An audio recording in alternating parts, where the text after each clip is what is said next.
নিঃস্ব অবস্থায় কি দোয়া করতে পারেন একজন মানুষ, এই দোয়াটা শিখে নেন, ইনশাআল্লাহ আপনার জীবনের সমস্ত সংকট কেটে যাবে। আমি নিজেও ওই দোয়াটা বেশি বেশি করার চেষ্টা করি।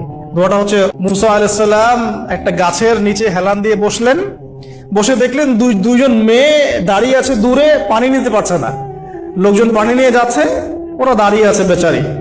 মুসা আলাইহিস সালাম গিয়ে বললেন, কি সমস্যা আপনাদের? এটা নিয়ে আপনারা আবার মেয়েদের সাথে কথা বলার চেষ্টা করেন না, ঠিক আছে? তো মাহারাম গায়রা মাহারাম মেনে চলেন।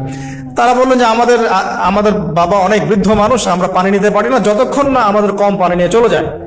মুসা আলাইহিস সালাম একটু বললাম না, ফিজিক্যালি খুব স্ট্রং ছিলেন, থাকে না বডি বিল্ডার, সামনে গিয়ে কথা বললে সরব পানি নিতে দাও, তোমার মানুষ একটু মূল্যায়ন করে না। তো মুসা আলাইহিস সালাম এভাবে পানি নিয়ে দিলেন এবং বাছুর থেকে পানি পান করালেন, করিয়ে গাছের নিচে এসে বসে আছেন। বসে তিনি দোয়া করছেন, এই যে দোয়াটা তিনি দোয়া করছেন, রব্বি, একটা নেক কাজ করলেন, নেক কাজ করলেন না, মানুষের উপকার করলেন, নেক কাজ করে এসে গাছের নিচে বসে দোয়া করছেন, আল্লাহ এখানে তো আমার খাবার পানি বাসস্থান কিছুই নাই, আমি কি করব?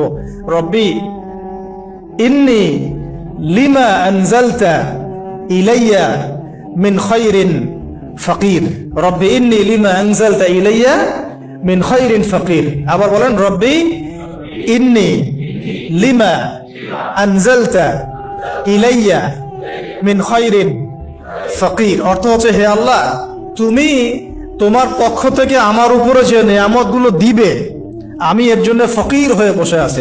অর্থ বুঝে পড়বেন ভাই, নামাজ রোজা হজ জাকাত যাই করেন আল্লাহর ওয়াস্তে অর্থ বুঝে পড়বেন।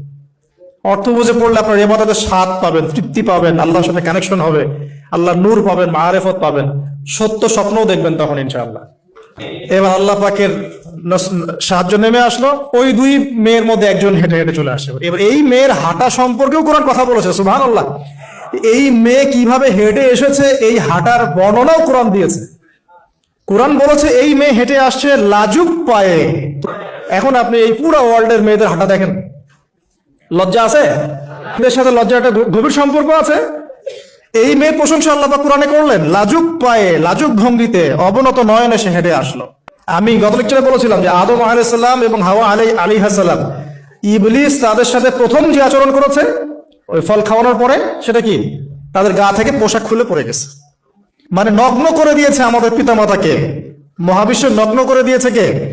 ইবলিস। তো এখন এই পৃথিবীতে আমরা যারা নগ্নতার চর্চা করছি, তার কার এজেন্ট আমরা বুঝতে বাকি আছে?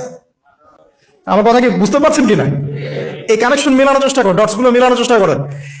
সামনে যাই প্রিয় ভাই, এই মেয়ে এসে বলছে, আমার বাবা আপনাকে ডাকেন, আমার বাবা আপনাকে ডাকছেন। তিনি গেলেন, বাবা সোহাইব আলাইহিস সালাম। তখন এক বোন ইনডাইরেক্টলি বাবাকে বোঝাচ্ছে যে বিয়ে শাদী দিলে ভালো হয়। এক বোন বলছে যে আপনি তো তাকে পুরস্কৃত করতে চাচ্ছেন, তাহলে এরকম কওয়িউন আমিন, একজন মানুষকে সবচেয়ে ভালোভাবে পুরস্কৃত করা যায় তার যথাযোগ্য প্রতিদান দেওয়ার মধ্য দিয়ে। তো মেয়ের ইশারা বাবা বুঝেছেন, তিনি নিজের এক মেয়ের সাথে মুসা আলাইহিস সালাম বিয়ে দিলেন, সুবহানাল্লাহ। তবে শর্ত দিলেন, দেন মোহর কি? মোহর তো নাই। মোহর কি? এবার মোহর হচ্ছে 8 বছর তোমাকে আমার ফার্মে কাজ করতে হবে। এটা আগেকার একটা স্টাইল ছিল, সুন্নাহ। এটা এখন নাই, যদিও আগে এরকম ছিল যে দেনমোহর দেওয়ার জন্য এই একটা পদ্ধতি ছিল। যেমন ইয়াকুব আলাইহিস সালামের ক্ষেত্রেও এরকম 7 বছরের কথা আসছে, তিনি 7 বছর তার শ্বশুরের ফার্মে কাজ করেছেন। এটা নতুন ছিল না ওই সময়, এটা কমন ছিল। এবার 8 বছর পূর্ণ করা হলো, তিনি আরো 2 বছর 10 বছর পূর্ণ করলেন। এই 10 বছরে মুসা আলাইহিস সালাম নববী পরিবেশ পেলেন, অভিভাবক পেলেন, স্ত্রী পেলেন, প্রেমময়ী সন্তান ইত্যাদি সবকিছু।